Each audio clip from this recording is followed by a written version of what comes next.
what goes through my mind, it was very much a mea culpa call, but the skeptic in me, having seen many a crisis in my time, was this just a PR cover, no guidance, or is this a real deep-rooted concern, Sheila, that they are going to take a hell of a knock on the order book? I don't think they're going to take a knock on the order book.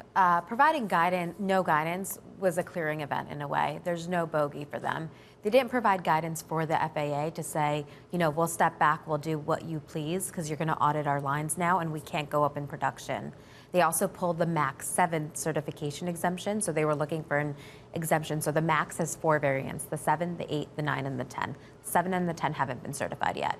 We thought they were going to enter service at the end of this year. They pulled the 7 exemption the day before earnings. So what does that mean in terms of the timeline, let's say, for the production uplift on the new product? So that's a great question. So production uplift is going to get us to a 315 target price at 50 per month. They're currently at 38 a month.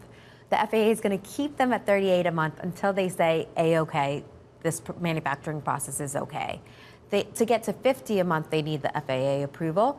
But they also need the MAX 10 to come in. The MAX 10 is very significant in that it's 25% of the order book, and it's big for some key airlines like United, Delta, Alaska. So you want to keep that there. You don't want to lose them to Airbus. So they really need that certified. But if we're delayed, if the certification is withdrawn and there is a delay, and you say MAX 10 is the real fulcrum of the future valuation, how much of a delay do you think we're looking at? So 2 things drove the stock up. One is that they're at 38 a month on production. Yep. Folks thought the cap could be below 30. At 38 a month, that gives them about $5 billion of free cash flow just from the MAX in itself, and they generated $4.4 in 2023.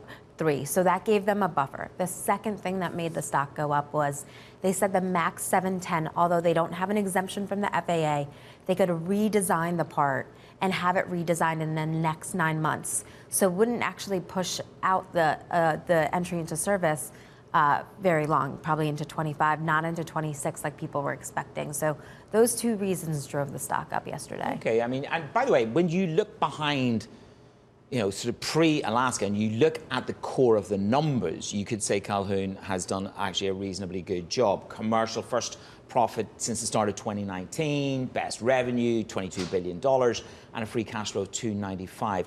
Without the hangovers, without this sort of quite significant hangover and interruption, how would you describe Boeing relative to its peers? I mean, it was a low bar in terms of the revenues. We've seen aerospace really enjoy the momentum. We're just seeing air traffic get back to 2019 levels.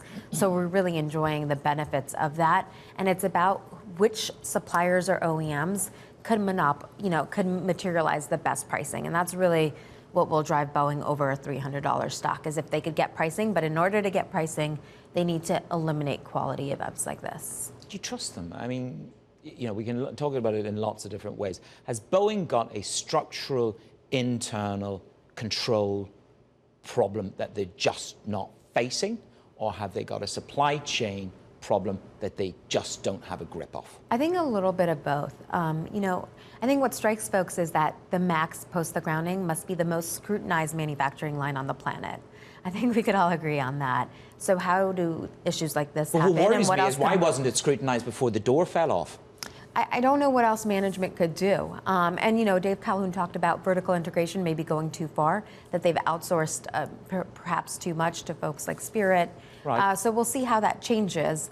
But, at the end of the day, the MAX is 1 million parts, and to keep an eye on those parts is quite the task. It is, but that's what the regulator is supposed to be there to do, and quality control within the organization. I mean, it's just, I don't expect a response on that, but that's just a sort of a human nature, which is, I don't care how many parts you got.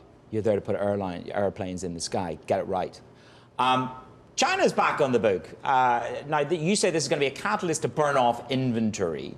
What does that mean? So this is China Airlines upping their deliveries of the 737 MAX. And that's after 5 years of a hold. So translate that into numbers. So it was very interesting. That was probably the third thing that got the stock to rise. Every 15 minutes, a plane would take off to China. We've only had 1 delivery to China in the last 5 years, essentially, from Boeing.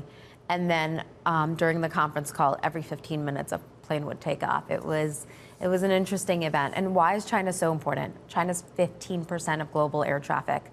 Boeing has not delivered aircraft to China in the last 5 years, essentially. So if that comes back, that's not currently in their production guidance or their guidance for the $10 billion of free cash flow that they have out there for 25-26 timeframe. So a big boost. Yeah, it would be.